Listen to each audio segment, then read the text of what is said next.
I'm at the PDMA conference, and PDMA researches, curates, and publishes the body of knowledge for new product development. It's a methodology for product success. And I thought it'd be really useful for us to have some examples to understand how this methodology can be applied and see it kind of brought to life through those examples. And to do that, Hsieh is with us. He has 20 years of experience in planning, executing, managing, and consulting on innovation projects across the world. Jack is the president of Mastro Project Management Consultants, who helps clients with innovation management, new product development, and project management.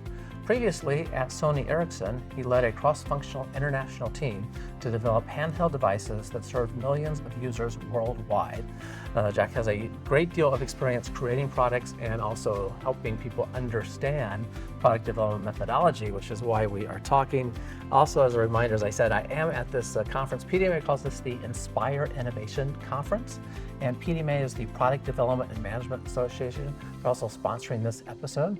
Members of PDMA across the world apply their skills, knowledge, and expertise to drive innovation in the most recognized companies for innovation. PDMA is also the longest running organization for product managers, product professionals, having started in 1976 and researching and contributing to the body of knowledge ever since. I've been a member for about 2 decades. I think you've been associated for about 14 years, you said? Yes. Yeah, okay, so a bit of time. And I've benefited along the way from that knowledge, and it's also what I teach my system to help others understand product development, product management work. Most recently, my way to contribute back to the association was to help with the PDMA Body of Knowledge for Product Innovation. The 3rd edition was recently published. It's got to be a co-author on that. This is a very valuable organization for product professionals. I encourage you to look into it, check it out, see how you could benefit as well. Simply go to pdma.org.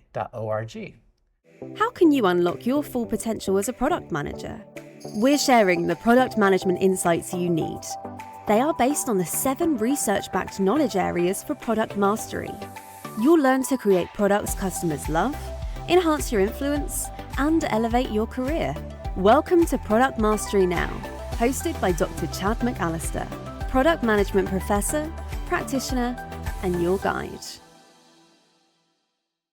Okay, we're going to jump in, learn about this methodology through some examples of seeing it put to use. Okay. And we'll go from there. So first, we should probably start off with what is new product development, because we're not always clear on what that means. How about you describe it for us, and I'll maybe jump in with my definition too. Okay, my definition about new product development is to turn the embryonic idea into sellable products or service, and the organization can benefit from the market. So that is NPD's definition. Okay, very good. So it's that organizational focus. We're trying to commercialize an idea, add some way, create value for the customer so that they want to purchase the product or service. Exactly. Yes, yes. And the one other part I often will add, sometimes new product development is thought of as, oh, we're creating something new the world hasn't seen before. That may be true, but often it's simply we're making something better. We're adding value to something that already exists, which could just be we're moving from version 2 to version 3 of the product as well. Right. So making something new is just part of the definition. Improvement, the upgrade, or even create a new value proposition, that is also considered as new product development. Okay. Yeah. And you also apply PDMA's body of knowledge for this work. Yes, I was. What was that journey just like for you? How did you get involved with PDMA and learning that body of knowledge? When I was studying NPDP in year 2009, there was no textbook, only 23 reference books. Okay? Right. So I have to go through those books, and I'm working and living in Taiwan. Not every reference book is available there. Not even in your language or available. No, I can read English for sure. Is fine. Yeah, but some of the reference, they are no longer published anymore, and I cannot find a copy in the local library. Okay. Fortunately, in 2016, the first version came out in a very short time, like within one month, by Anderson. Yes. But when I look at the first version, I found that the theory there are pretty much like a early 20th century. So the first version was 20 years behind. But when we came to the second version, we were preparing for that. I was involved in chapter 3 and chapter 7. I put special focus on chapter 7. So by doing that, we put the technology from year 2000 all the way to 2020. Okay. Yeah. So you felt like you're caught up. Right? Yeah, So, yeah. Very good. Yeah. Yeah. So originally, so given the association has been around since 1976, you've been involved in a lot of research about how does product innovation work, right? Yeah. This body of knowledge, and then try and get that into the hands of practitioners. That's been the key goal. And we, as you said, we had this body of knowledge, which was a collection of books and articles, things we pointed to say, understand what's in this. That's great.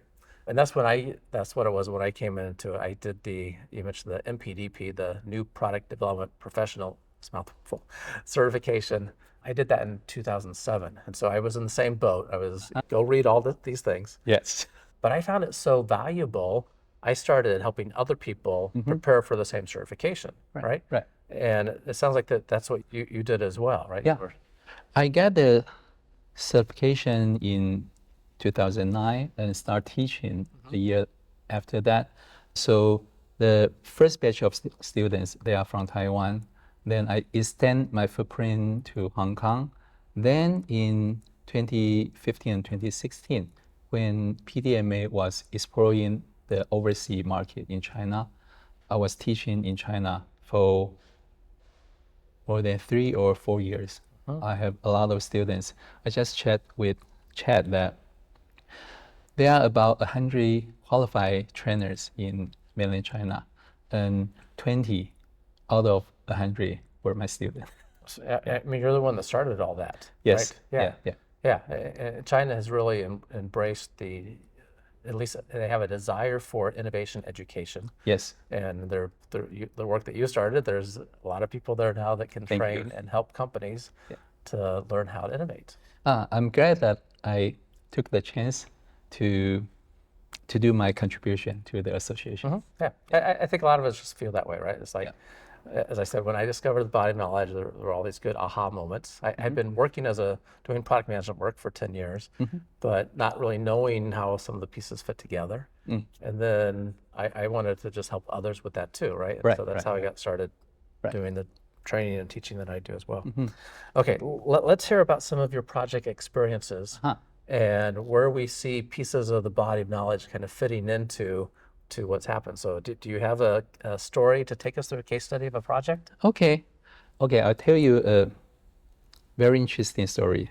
If you look at my background, I was majoring in aerospace engineering.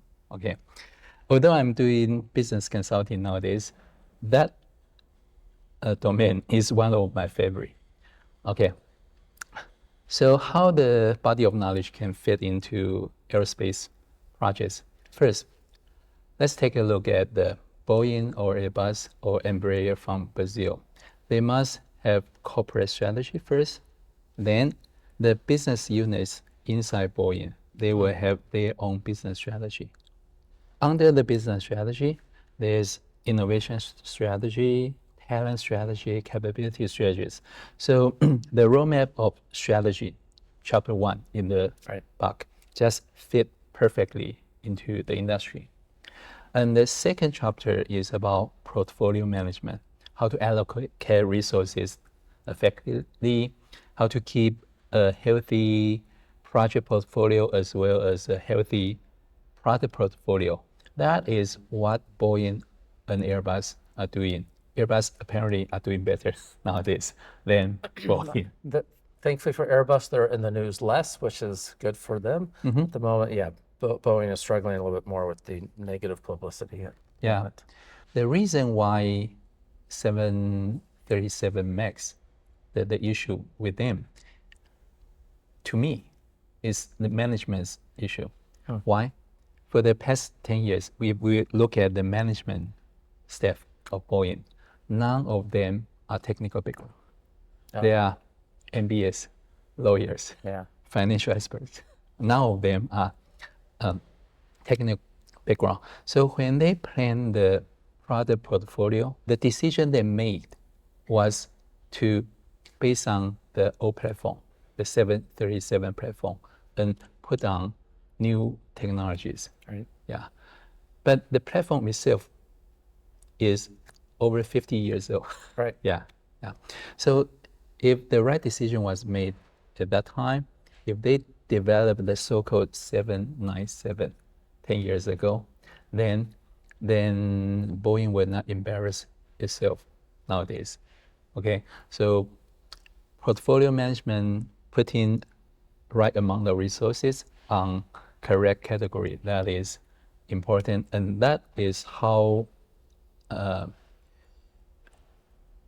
corporations or organizations are doing. The third chapter, process.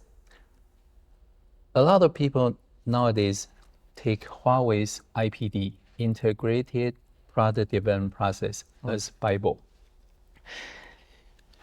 which is not prevent using the word correct or wrong. Each process is specific for a certain industry or certain industries. So the IPD or the Agile or even Waterfall, we should consider the applicativeness of these processes for different organizations instead of, hey, company A is doing this way, I'm going to do the same way as company A. Tools, chapter 4. A comment on process. So the so IPD, the integrated product development process, it kind of has a stage gate sort of feel, but we're doing concurrent engineering where it makes sense. Right. And trying to shorten the life cycles a lot. And to me, it's just kind of another version of stage gate. Yeah. Right. Yeah. And I only recently became aware that the Hawaii, I pronounce it not properly, but the telecom giant company, right, Hawaii, that was their process. And consequently, so there's a lot of companies in China that are going, oh, well, teach me how to do that. And I think your point is, well, what we do for process for developing products needs to fit our organization. Right, customized for our organization. And the thing I run into mostly that drives that, in my experience, is the culture of the organization. Because some things, there's just a better fit, right? And organizations have felt that. Everyone that's gone through a transition from traditional stage gate or waterfall to agile, now we're seeing things kind of swing back, like you're so involved in project management. There's a lot of hybrid approach now where we're saying, well, there's some benefit to that upfront planning from waterfall, and there's a lot of benefit to executing in an agile sprint sort of fashion. So tailoring it to where the organization is at the moment, you can always evolve. Right, but to what makes sense now for the culture and the experience is pretty important. Yeah. So the next chapter is tools. And tools is there. I apply it, I would say more than 70% of the tools introduced in that chapter. I personally use it. I apply it in my previous jobs, in Logitech, in Applied Materials, and in Sony Ericsson. So that's a handy chapter. Okay. And those are tools for designing, right? From the concept, from the concept to the embodiment, right, and also to the launch stage. So something engineering can manufacture or create, right, that we can then launch. Yeah. Excellent. And by the way, I remember that in that chapter they introduced the concept of models. So the alpha version, beta version, and there was a term called pilot production model. Okay. A lot of people get confused, what is pilot production? But for me, it's crystal clear. Why?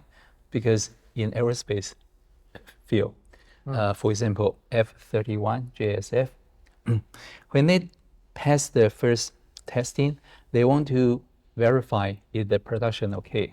So United states government would put an order like 30 or 50 aircrafts and ask the suppliers, hey, you have to finish this amount of aircraft manufacturing within a certain point of time. So that's a kind of model that is particular to only certain industries, not all industries. Like software industry or electronic industry, they don't have such a concept. Okay, so I would say chapter 4, that includes almost every tool an engineer or a new product development practitioner need. Should be aware of. Yeah. Yeah. That's very good. Yeah, I wasn't aware of like how much you have applied, right? So applicable. And that is a perspective I have on the body of knowledge that's represented in the chapters you're talking about. Yeah. That its intention is to introduce what's available, and not all of the concepts, practices, processes apply to every organization, right? Right. You pull out the ones that make sense for you. Yeah. In that case, 70% of them made sense for your work in design and development. Because I was involved in several different industries. Yeah, okay. Yeah. And chapter 5 is about market research. Important. In my opinion, that's the number one skill for product managers, practitioners. I agree. It's understanding market research, customer research, understanding what is it we should even be developing. Yeah.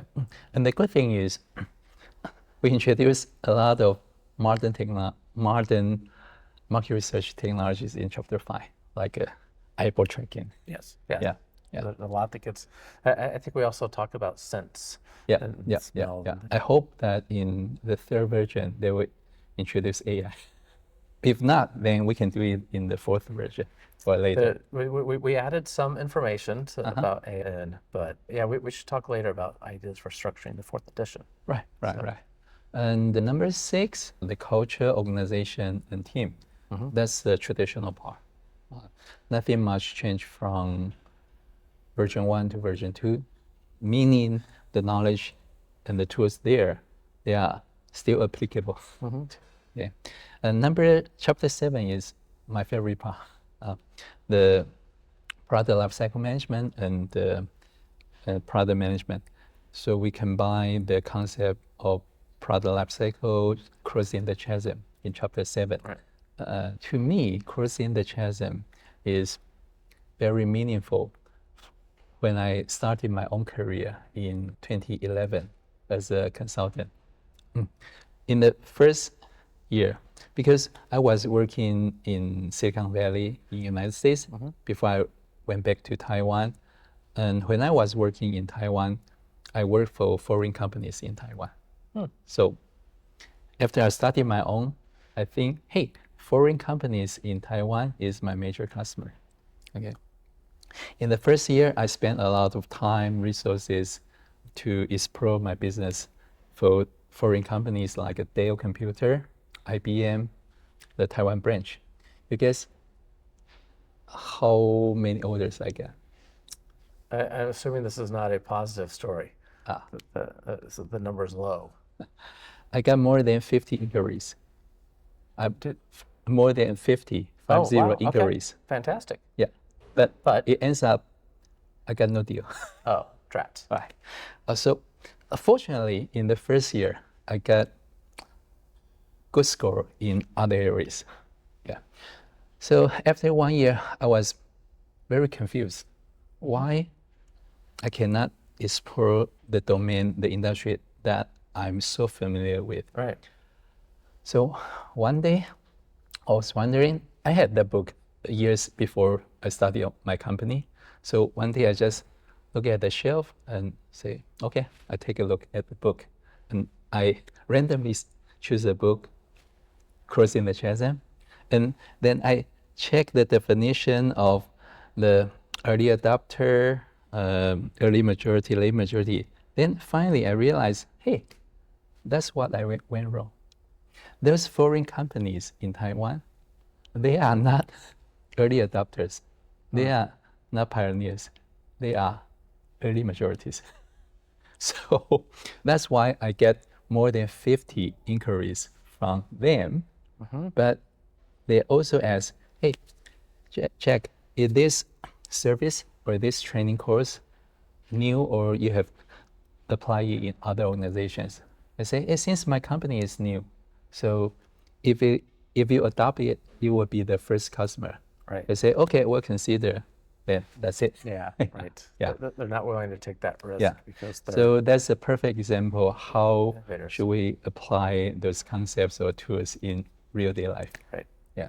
Yep. Okay. Very good. So that's a good summary of the body of knowledge. Yes. Just to point out, when you get your hands on the third edition, we did move your favorite chapter 7. To chapter 1. Yeah, we moved it to chapter 1, and we rearranged a few other things and added a few things. But Yeah, I took a look at the third version already. excellent. But that was a very good summary.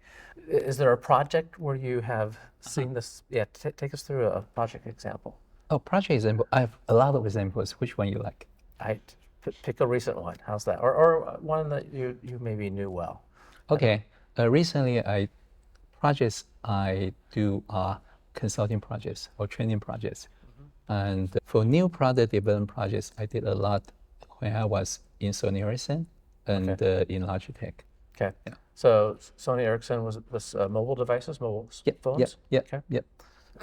So what was one of those projects?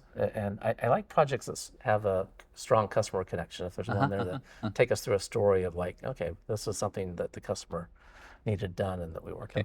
I tell you, very special project I did 20 years ago in Logitech. Okay. Because that was my second project. And it was so special that I have to mention that. Sure. Well, Okay. let's talk about that. Are you right-handed or left-handed? Right-handed. Okay. You use your right hand to write. I use it to write, and I use it for my mouse. Nice. And when the phone comes, which hand are you using?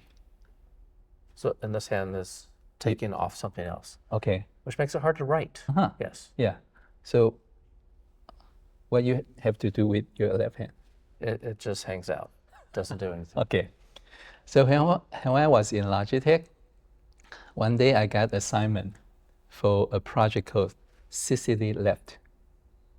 Sicily, the name of the island in Italy. Yeah. Okay. Left. Okay. Left. I was the project manager of Sicily project. And I can imagine that what is Sicily Left? Because Sicily, the mice, was not symmetric. It was designed for right-hand users. Actually, my other mouse, this is my travel mouse that is symmetric, but my other one is fixed. Yes.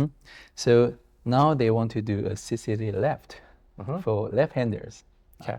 So I was wondering, there are fewer left-handers than right-handers. The portion is like 1 to 9 worldwide. Yeah. Okay. So how much they can sell? Okay. Right. Then I read the business case. It says that the left-handers, they will want a mouse specifically designed for them. How about right-handers? If they have a left-hand mouse, they can freeze the stress from their right hand. If you have a mouse in your left hand, you can write and use the mouse at the same time. True. Okay. So that project was interesting because a lot of people said, hey, since you already have a mature design, you can just mirror the design from right to hand. Actually, it is not that easy because some components, they are not symmetric. You cannot just mirror it from the left to the right. So it ends up that the internal circuit design, 30% of the design, we need to change. Okay. And we have to go through all the other side. Okay. That makes sense. We have to go through all the QA and QC processes, and it ends up that Sicily Left sell for more than 6 years, which is a long life product, but the sales volume is very low. To me, the lessons learned is if we have a wrong requirement, wrong business case for a project, then the result will not be optimistic. So that triggered my desire to explore more front-end part. Because at that time, 20 years ago, I was just a project manager. I was responsible for the execution of the project. But the definition of the project and the product associated was done by other people. Right. So because Sicily left was not a successful product, I would say. The project-wise, it was successful, but product-wise, it was not. So that's why I want to find another methodology that can explore more front end. And that's why I decided to study for NPDP. Fantastic. Yeah. It makes me think last night at the conference here, I met a couple of people very much involved in Project Management Institute, PMI. Right. As you have been as well. And the discussion was, well, what was the difference between the project manager and the product manager? And we explored many interesting fun dimensions of that. Right. But there is this aspect of project manager is responsible for executing against the requirements of the project, and it's when those are met, the project is done. Right. Right. The product manager is wanting to get the product produced, so we use project management tools to help us Right, along the way. right. But we're very much concerned about what takes place after that product launches Right. and what the customer's reception to it is, and then what to do next based on their reception, competitors, other forces. Right. And also, I want to mention that the project and product, they are not one-on-one mapping. So a product concept can have 3 or 5 projects to finish all the execution. So it could be one to many. Yeah, right. Yeah. Yeah. Okay.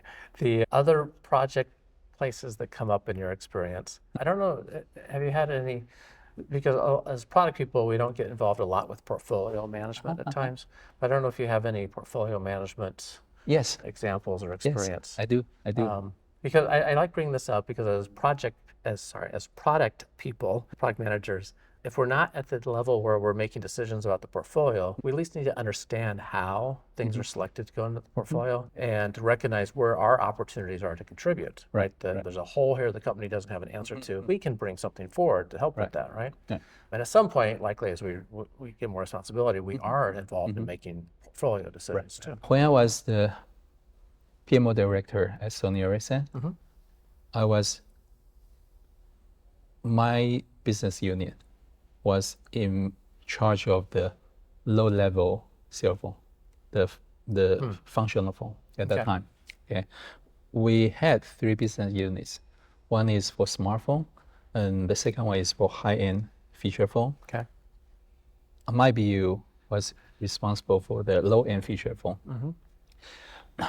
So I got involved into the portfolio planning for low-end feature phones. How many phones are we going to present this year? Right. And the positioning of these different products and how they are going to compete each other. How should we allocate resources? And most important, how can we avoid? At first, I just learned the term from Sony USA, cannibalize. Oh, cannibalize. Yeah. Cannibalize. Yes. Killing your existing products. Right. Yes. Cannibalize. Yes. So that was a precious experience I had at Sony Ericsson. There were always struggle between product managers and project managers. Yeah. So for product managers, they want to have as many products as possible. But for project managers, they have to consider the supply of resources, Right. and the time frame, the capacity of the contractor. Okay, so there's only a fight in between, and the Nordic European style is quite different from the Japanese style. Okay, Sony Ericsson, 50% Sweden, 50% Japan. So the negotiation was funny. The Swedish people say, hey, I can afford only at most 5 projects at most. And the product planner from Japan say, how about 7? No. 5 only. 5. 7 would be better. No, 5. It ends up we have 6 products this year for the low-end feature phone. A true compromise. Yeah, a true compromise. To get the job done, we must have very good information systems. Like we have how many engineers in what field. Right. Understand all your resources. Yeah. Their And their- availability. yeah. Availability, and most important of all, how many holidays they're going to have.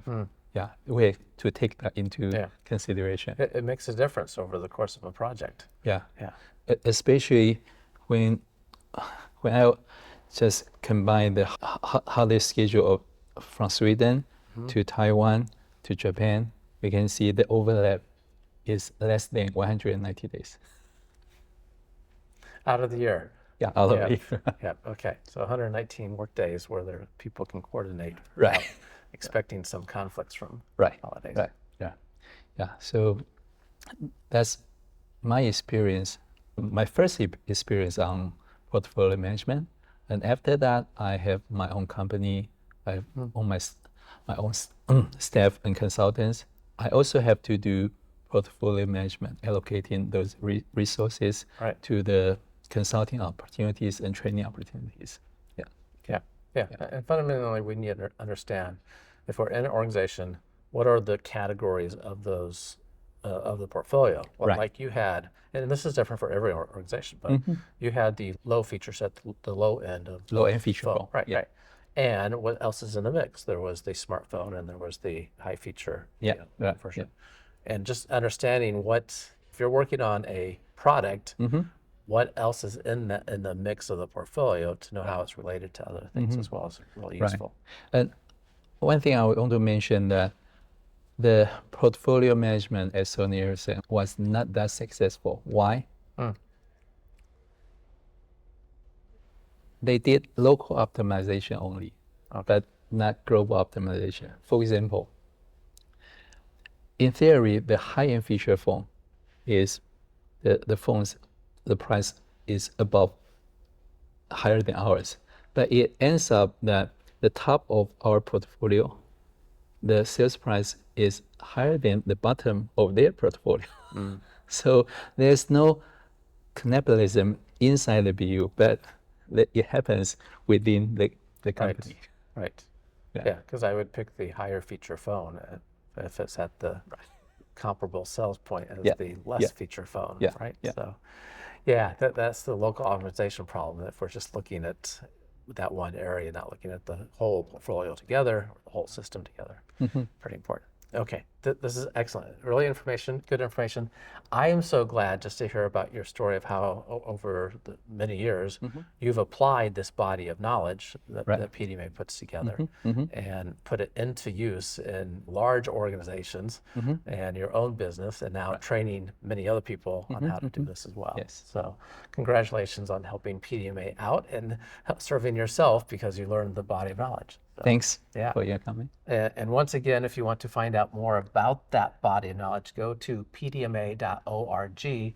And my system for teaching people to learn that is called the Rapid Product Mastery Experience. It's a great way to learn all 7 knowledge areas. You'll learn to create better products. If you use it with your team, you'll increase collaboration and trust along the way as well. It is an excellent way to help prepare for your next career step. When that opportunity presents itself, you need to be prepared to take it, and so have this knowledge under your belt already. Go to productmasterynow.com/RPM to find out more about that. We do like innovation quotes around here, and I asked if you had an innovation quote. I asked earlier if you had one to bring us, and I don't know if we closed the loop on that or not. Do you have an innovation quote for us? Not yet, but I can come out once. Okay. Innovation, it takes dedication. Yes, it does. And the choice is more important than the dedication. You must choose the right opportunity at first. Then you dedicate your resources and time. And after that, you will get success. Yeah. Okay. So the choice is more important than the hard working.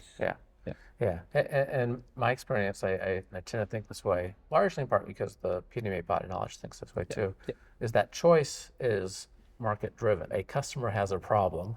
Sometimes we have a interesting, often accident that happens in a lab, and we figure out something new, right?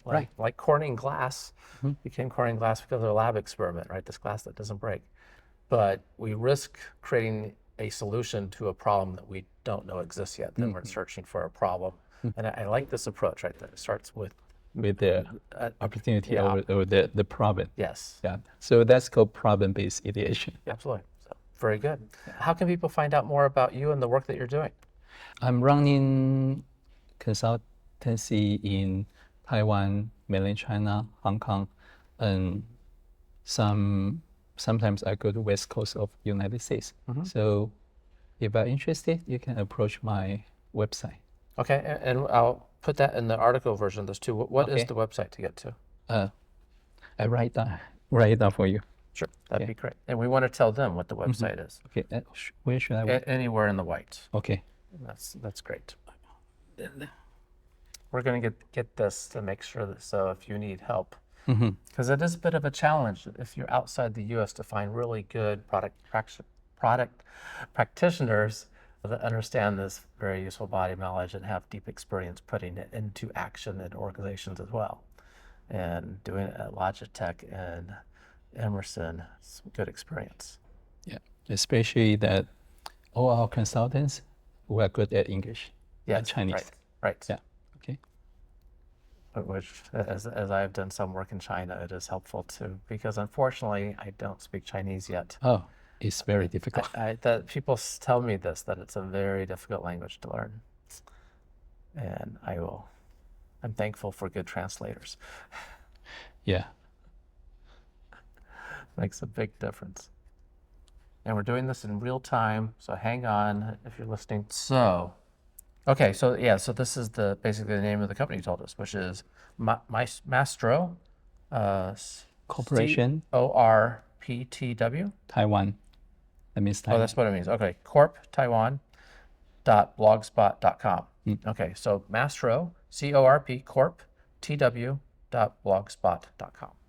Very good. Thank you so much for being with us. And thank you just again for the experience that you bring in helping others with this body of knowledge as well around the world in a very meaningful way, training the first 20 people in China that were practitioners and trainers of this to train others. Okay. So the pleasure I'll be able to join your podcast. My pleasure as well. So Jack, it's been great talking. And listeners, if you want to find that article version of everything we discussed, simply go to productmasterynow.com/513. Thanks so much for listening. As always, keep innovating. Thank you for listening to Product Mastery Now, where product leaders and managers gain product mastery through practical knowledge, influence, and confidence. By listening, you are becoming a product master, creating products customers love. Find additional resources at productmasterynow.com. Keep innovating.